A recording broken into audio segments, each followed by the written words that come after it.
Spiritus, veni potentia. Obey me.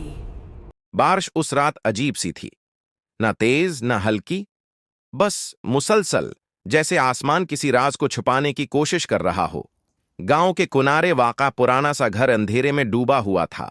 यही वो घर था जहां सलमान पिछले 6 महीनों से अकेला रह रहा था।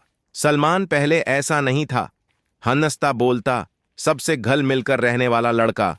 मगर अब इसकी आंखों के नीचे सियाह हल्के, चेहरे पर अजीब सा खौफ और बात बात पर चौंक जाना, जैसे कोई हर वक्त इसके पीछे खड़ा हो। असल तब्दीली उस दिन आई थी जब उसने वो संदूक खोला था। वो संदूक इसके मरहूम चचा के कमरे में पड़ा था। चचा, जिनके बारे में गांव में मशहूर था कि वो गैब की चीजों में हाथ रखते थे। लोग कहते थे कि वो जिन्नात से काम लेते थे, मगर सलमान ने हमेशा इन बातों को बकवास समझा। संदूक खोलते ही एक अजीब सी बदबू फैली। अंदर पुराने कागजात, अजीब निशानों वाली किताब और एक सियाह कपड़े में लपटी हुई चीज रखी थी। जैसे ही सलमान ने कपड़ा हटाया, उसके हाथ कांप गए। वो एक कदीम तावीज था। उसी लम्हे कमरे की लाइट झपकी और बंद हो गई। सलमान ने हंसते हुए खुद को समझाया, पुराना घर है, वायरिंग खराब होगी। मगर दिल के किसी कोने में खौफ ने पहली बार दस्तक दी। इसी रात पहली बार उसे महसूस हुआ कि कोई उसे देख रहा है। नींद में उसे लगा जैसे कोई उसके कान के पास सरगोशी कर रहा हो। आवाज समझ में नहीं आ रही थी, मगर अल्फाज दिल में उतर रहे थे। तुमने हमें बुलाया है। सलमान हड़बड़ाकर उठ बैठा। पसीना माथे से बह रहा था। कमरे में मुकम्मल खामोशी थी, मगर दर्जा हरारत गैर मामूली हद तक ठंडा हो चुका था। अगले दिन से अजीब वाकयात शुरू हो गए। आईने में उसे अपना अक्स चंद सेकंड देर से हरकत करता दिखाई देता। कभी दरवाजा खुद ब खुद खुल जाता और कभी रात को किसी के चलने की आवाज आती। हालांकि घर में उसके अलावा कोई नहीं था। सलमान ने दोस्तों को बताया तो सबने कहा, यार वो चचा का घर है, वहां काला जादू हुआ करता था। ये सुनकर सलमान को गुस्सा आया, मगर दिल मानने को तैयार नहीं था। एक रात जब हालात नाकाबिले बर्दाश्त हो गए, सलमान ने वही पुरानी किताब दोबारा निकाली। किताब के सफ़हात पलटते ही एक सफ़हा खुद ब खुद खुल गया। इस पर लिखा था, जो बुलाया जाए वो वापस नहीं जाता, और जो वापस नहीं जाता वो कुर्बानी मांगता है। सलमान का हल्क सूख गया। इसी लम्हे कमरे के कोने में एक सियाह साया अभरा। न मुकम्मल इंसान, न मुकम्मल जिन, बस एक धंधला सा वजूद जो आहिस्ता आहिस्ता उसकी तरफ बढ़ रहा था। सलमान चीखना चाहता था, मगर आवाज गले में ही दब गई। साया रखा और पहली बार साफ आवाज में बोला, अब तुम अकेले नहीं हो सलमान। और उसी के साथ कमरे की लाइट दोबारा जल गई। साया गायब था, मगर फर्श पर गीले कदमों के निशान मौजूद थे। सलमान घुटनों के बल बैठ गया। अब उसे यकीन हो चुका था, यह सब वहम नहीं था, और जो चीज उसने छेड़ी थी वो उसकी सोच से कहीं ज्यादा खतरनाक थी। उस रात के बाद सलमान कभी अकेला नहीं रहा। हालांकि घर में उसके अलावा कोई नजर नहीं आता था। गीले कदमों के निशान सुबह तक गायब हो चुके थे, मगर वो बाकी थी, सुड़ी हुई मिट्टी और जलते हुए बालों जैसी। सलमान ने फर्श साफ किया, पानी फेंका, इत्र छिड़का, मगर वो हर कमरे में उसके साथ चलती रही। अगले दिन वो गांव की मस्जिद के इमाम साहब के पास गया। इमाम साहब ने जोनी सलमान का चेहरा देखा, एक लम्हे को खामोश हो गए। बेटा, तुमने कोई पुरानी चीज छेड़ी है? सलमान के हाथ कांप गए। उसने सच बता दिया। संदूक, तावीज, किताब, साया, सब कुछ। इमाम साहिब ने गहरी सांस ली और आहिस्ता बोले, ये आम जिन का मामला नहीं, ये आमलाना काला जादू लगता है। और सबसे खतरनाक बात यह है कि यह जादू खानदानी होता है। सलमान की रीढ़ की हड्डी में सर्द लहर दौड़ गई।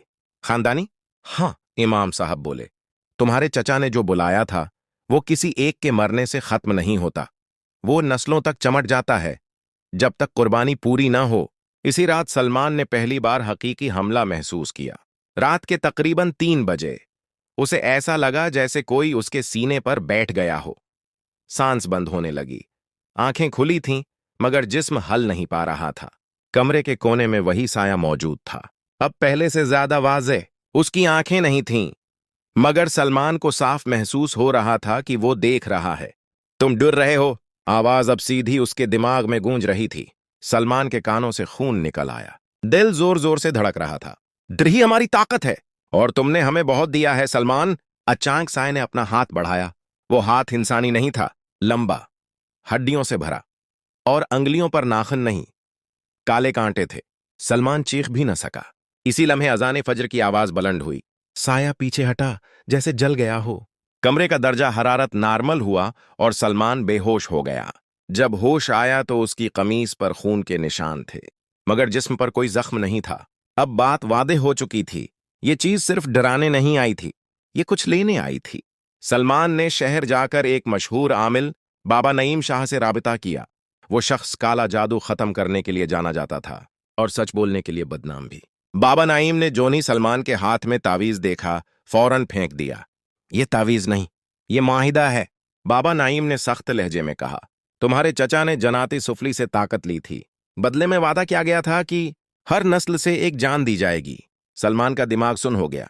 एक जान? बाबा नईम ने आंखों में आंखें डालकर कहा, या तो तुम्हारी या फिर किसी अपने की। इसी लम्हे सलमान का फोन बजा। दूसरी तरफ उसकी मां की कांपती हुई आवाज थी, सलमान, तुम्हारी छोटी बहन कह रही है कि कमरे में कोई काला आदमी खड़ा है। फोन हाथ से गिर गया। बाबा नईम ने फौरन कहा, यह वक्त खत्म होने का इशारा है। अगर आज रात अमल शुरू न हुआ तो वो साया खुद कुर्बानी चुन लेगा। सलमान की आंखों के सामने अंधेरा छा गया। वो समझ चुका था, ये कहानी अब सिर्फ उसकी नहीं रही थी, और असली डरावनी हकीकत ये थी, काला जादू कभी गलत नहीं जाता, वो बस कीमत पूरी लेता है। बाबा नईम शाह ने घर के दरवाजे पर कदम रखते ही रखकर जमीन को गौर से देखा, फिर आहिस्ता से बोला, ये घर अब तुम्हारा नहीं रहा सलमान, ये हद बन चुका है। सलमान की मां ने घबरा कर पूछा, हद? कैसी हद? बाबा नईम ने मुट्ठी में राख ली, दरवाजे के दोनों तरफ छुड़की और कहा, इंसानों और उन चीजों के दरमियान की हद जो बलाई जाएं तो आ जाती हैं, मगर वापस नहीं जाते। अंदर दाखिल होते ही फजा बदल गई। हुआ भारी, सांस लेना मुश्किल। छोटी बहन एक कोने में बैठी थी, आंखें खाली, जैसे किसी और दुनिया में हो। बाबा नईम ने उसके माथे पर हाथ रखा तो चौंक गया। ये बच्ची महफूज नहीं है। सलमान चीख पड़ा, कुछ भी करो, उसे बचा लो। बाबा नईम ने फर्श पर दायरा बनाया, चाक नहीं, नमक, सरसों और जली हुई हड्डियों की राख से। ये कोई फिल्मी अमल नहीं, बाबा नईम ने सख्ती से कहा। ये असल काला जादू है और असल खतरा। उसने सलमान को दायरे के बीच बैठाया। याद रखो, जो कुछ भी देखो, आंखें बंद मत करना। डर गया तो वो मजबूत हो जाएगा। रात के ठीक 12 बजे अमल शुरू हुआ। बाबा नईम ने ऐसे कलमात पढ़ने शुरू किए जो ना उर्दू थे ना अरबी। जबान कड़वी, आवाज भारी, जैसे गुल्ला किसी और का हो। चांक घर की लाइट्स बुझ गईं, दीवारों पर साए रेंगने लगे। छत से किसी के रोने की आवाज आने लगी। सलमान के कान के पास वही सरगोशी, हमने तुम्हें चुना था। इस बार साया पूरा जाहिर हो गया। कद इंसानी था, मगर जोड़ल थे, चेहरा बेसाख्ता और मना हद से ज्यादा खुला हुआ। उसके अंदर दांत नहीं थे, बस सिया अंधेरा था। बाबा नईम चीखा, नाम बैठा अपना। साया हंसा, ऐसी हंसी जो सीधी दिल में चपती है। नाम नहीं होता हमारा, हम माहिदा होते हैं। उसी लम्हे सलमान के सामने चचा का चेहरा अभरा, आंखों से खून और होंठों पर एक ही जमला, मैंने उन्हें ताकत दी थी। सलमान टौट गया, मैंने कुछ नहीं किया, ये सब मेरे चचा का गुनाह है। साया गर्राया, नस्ल गुनाह से पाक नहीं होती। बाबा नईम ने जोर से कहा, कुर्बानी पूरी नहीं होगी, ये मुआहिदा तोड़ा जाएगा। अचानक साया सलमान की तरफ लिपका, दायरे की लकीर जलने लगी। हुआ में बदबू फैल गई, बिल्कुल वैसी ही जैसे पहली रात। बाबा नईम ने आखिरी वार किया, या उसे छोड़ दे या सच बता दे, किसने कुर्बानी कबूल की थी? साया रखा, खामोशी, फिर आहिस्ता से बोला, मां। सलमान की मां चीख उठी, नहीं, ये झूठ है। मगर बाबा नईम का चेहरा सफेद पड़ चुका था। सच है, किसी न किसी ने इजाजत दी होती है, वरना काला जादू चलता नहीं। मां घुटनों पर गिर गई। मैंने बस ये चाहा था कि मेरा बेटा कामयाब हो जाए। मुझे नहीं पता था कीमत ये होगी। कमरे में जोरदार चीख गूंजी। साया धवां बनकर छत में जज्ब होने लगा। कुर्बानी अधूरी है, हम वापस आएंगे। अचानक सब कुछ रख गया। सुकूत हुआ नॉर्मल हो गई। छोटी बहन बेहोशी से जमीन पर गिर पड़ी। बाबा नईम ने थके हुए लहजे में कहा, यह खत्म नहीं हुआ सलमान, बस टला है। सलमान लरुजते हुए बोला, तो अब क्या होगा? बाबा नईम ने आंखों में देख कर कहा, अब असल जंग शुरू होगी, और अगली बार वो साया सिर्फ बात करने नहीं आएगा। बाबा नईम शाह की बात सच साबित होने लगी थी। अमल के बाद 3 दिन तक घर में अजीब सा सुकून रहा, मगर यह सुकून तूफान से पहले की खामोशी थी। सलमान हर लम्हा चौंक जाता। छोटी बहन खामोश रहने लगी थी, जैसे कुछ कहने से डरती हो। मां ने नमाज और दुआओं में खुद को कैद कर लिया था, मगर उसकी आंखों में गुनाह की नमी साफ दिखाई देती थी। चौथी रात ठीक 2:40 पर घर की बजली एक साथ बंद हो गई। सलमान के मोबाइल की स्क्रीन खुद ब खुद ऑन हुई। एक ही लाइन लिखी थी, वक्त पूरा हुआ। अचानक बावर्ची खाने से बर्तन गिरने की आवाज आई, फिर किसी के घसीटने की। सलमान ने टार्च उठाई और आहिस्ता आहिस्ता किचन की तरफ बढ़ा। फर्श पर पानी नहीं था, मगर गीले कदमों के निशान फिर से बन रहे थे। दरवाजा खोला तो सांस रख गई। छोटी बहन दीवार के साथ खड़ी थी, आंखें अल्टी, होंठ नीले, और उसकी आवाज उसकी अपनी नहीं थी। भाई, ये मुझे ले जाना चाहते हैं। सलमान ने आगे बढ़ना चाहा, मगर अचानक उसके पीछे किसी ने उसका नाम लिया। वो मड़ा तो अपनी माँ को जमीन पर बैठे रोते देखा। मैंने गुनाह किया है सलमान, मैंने इजाजत दी थी। इसी लम्हे पूरा कमरा कांपने लगा। दीवार पर स्याह लकीर बनी, और उस लकीर से वही साया बाहर निकला, मगर इस बार अकेला नहीं था। उसके पीछे और साए थे, छोटे, लंबे, टीढ़े, जैसे भूखे वजूद। कुर्बानी का वक्त आ गया है, एक जान हमें मिलेगी। बाबा नईम शाह की बात सलमान के कानों में गूंजने लगी। अगली बार वो खुद इंतखाब करेगा। सलमान चीखा, उसे छोड़ दो, मैं हाजिर हूं। साया हंसा, ये सौदा तुमने नहीं किया, मगर कीमत तुम अदा करोगे। अचानक सलमान को महसूस हुआ कि उसका जिस्म भारी हो रहा है। पांव जमीन में धनुसने लगे। तभी उसकी मां चीख पड़ी, रुको, कुर्बानी में दूंगी। पूरा कमरा साकत हो गया। साया आहिस्ता आहिस्ता उसकी तरफ मुड़ा। क्या तुम रजामंद हो? मां की आंखों से आंसू बह रहे थे, मगर आवाज मजबूत थी। हाँ, बस मेरे बच्चों को छोड़ दो। सलमान चीखा, मगर आवाज निकल ही न सकी। अगले लम्हे मां जमीन पर गिर गई। किसी ने उसे छुआ नहीं, मगर उसकी सांस आहिस्ता आहिस्ता बंद हो गई। छोटी बहन बेहोश होकर गिर पड़ी। साए धुएं में बदलने लगे। जाते जाते वो आवाज आई, मुआहदा मुकम्मल हुआ, सब कुछ खत्म हो चुका था, या ऐसा ही लगा। सुबह सूरज निकलन, मोहल्ले वाले जमा हो गए। सब ने कहा दिल का दौरा था। किसी को साए नजर नहीं आए, किसी ने आवाजें नहीं सुने, मगर सलमान जानता था मां की कुर्बानी ने वक्ती तौर पर सब बचा लिया था, मगर उसकी कीमत हमेशा की खामोशी थी। बाबा नईम शाह ने लाश को देखकर सिर्फ इतना कहा, काला जादू कभी बराबर का सौदा नहीं करता। जनाजे के बाद जब सलमान अकेला कमरे में बैठा था, उसे लगा जैसे किसी ने आहिस्ता से उसके कान में कहा, तुम अब भी हमारे हो। आईने में उसने अपना अक्स देखा। अक्स मुस्कुरा रहा था, मगर सलमान नहीं। मां की मौत के बाद घर में एक अजीब खामोशी बस गई थी। ऐसी खामोशी जो सुकून नहीं देती, बस याद दिलाती है कि कुछ गलत अब भी जिंदा है। छोटी बहन बच तो गई थी, मगर वो बदल चुकी थी। वो किसी से बात नहीं करती, अक्सर दीवारों को देखकर मुस्कुराती, और कभी कभी नींद में एक ही जुमला दोहराती, अम्मी ने हमें दे दिया था। सलमान अंदर से टूट चुका था।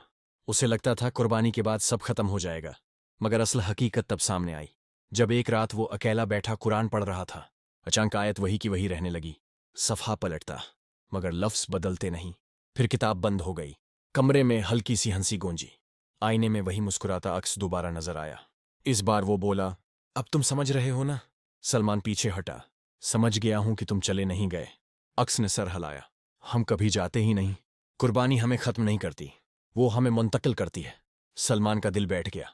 मुंतकिल कहाँ? अक्स आहिस्ता आहिस्ता सलमान के साथ हम आहंग होने लगा। जिसने हमें बुलाया था वो मर गया, अब हमें किसी और जिस्म की जरूरत है। सलमान चीखा, तो मां की कुर्बानी सिर्फ वक्त खरीदने के लिए थी? इसी लम्हे सलमान को सब याद आ गया। चचा, संदूक, तावीज़, और वो आखिरी बात जो बाबा नईम शाह ने जाते वक्त कही थी, सबसे खतरनाक काला जादू वो होता है जो नस्लों में आम बन जाए। अगले दिन बाबा नईम शाह की लाश मिली। उसके कमरे में कोई तोड़फोड़ नहीं थी, सिर्फ दीवार पर एक जुमला लिखा था, खामोश रहने वाला भी माहिदे का हिस्सा होता है। सलमान समझ चुका था, ये लड़ाई अब खत्म नहीं हो सकती थी, बस आगे दी जा सकती थी। चंद हफ्तों बाद सलमान ने घर छोड़ दिया। लोगों ने कहा वो शहर चला गया नौकरी करने, कुछ ने कहा वो नॉर्मल जिंदगी गुजार रहा है, मगर हकीकत ये है, कुछ महीनों बाद यूट्यूब पर एक नया चैनल सामने आया, रियल डार्क ट्रूथ्स। आवाज मानोस थी, कहानियां सच्ची लगती थीं, और हर वीडियो के आखिर में एक ही जुमला होता था, ये कहानी सिर्फ सुनने के लिए नहीं। कुछ कहानियां चुनी जाती हैं। कमेंट्स में लोग लिखते, बहुत रियल लग रही है, दिल दहल गया, मजीद सुनाओ। किसी को नहीं पता था कि हर व्यू के साथ वो साया मजबूत हो रहा है। और अगर तुम ये कहानी यहां तक सुन चुके हो, तो शायद उसने तुम्हें भी देख लिया है, क्योंकि काला जादू मानने से नहीं, तोजा देने से